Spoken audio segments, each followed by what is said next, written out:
Why do black people sabotage other black people at work? And a lot of great ventures. I hope you just come up, brother. I hope your whole fucking year is spectacular. If you're black and you have worked in corporate America, you already know what I'm talking about. Let's assume that you get hired by a company that doesn't have any black people. You walk in the first day and you finally spot another black person. Like, okay, there is somebody here who gets it. And then you start realizing slowly that this specific person is actually the hardest one in the building to get along with. This person is extremely hard on you. Everything you do is wrong. Your ideas get shut down. Your presence gets undermined.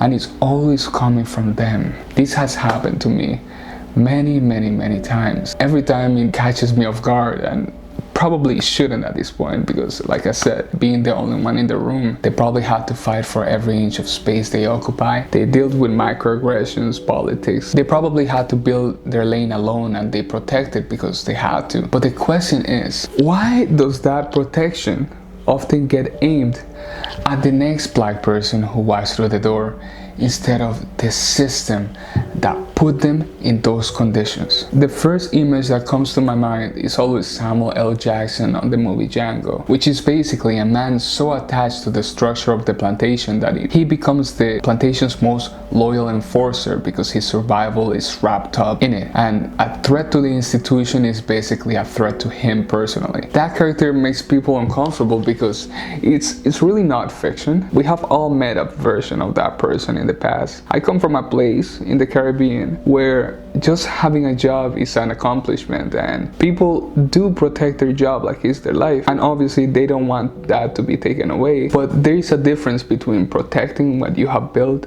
and pulling the ladder behind you so nobody can climb. One of my favorite YouTubers is the creator FD Signifier. He did a video essay on Tyler Perry that I keep coming back to. Basically the premise is built around a symbolic table. The idea that there is a kind of person who prepares a table to eat but never pulls up a chair for anyone else. Tyler Perry built something amazing. He created an infrastructure in Hollywood that nobody had created for black people. But according to that essay, he has consistently functioned as a gatekeeper rather than a door opener, keeping control rather than creating access. And the corporate dynamic that I'm describing basically follows the same logic here. The seed was hard to get, so nobody else gets it. In 2020, Mary Frances Winters coined the term black fatigue. Black fatigue is basically the physical and emotional exhaustion that comes from decades of navigating white supremacy in professional and social spaces. And I think that concept explains a lot of the behavior that we're talking about here. When you have been that tired for that long, sometimes the path of least resistance is to stop fighting the structure and to start working for it. Not out of malice, but just out of survival. Morgan Freeman has said in interviews that if you don't want to experience racism, just act like it doesn't exist. And I understand the appeal of that mindset.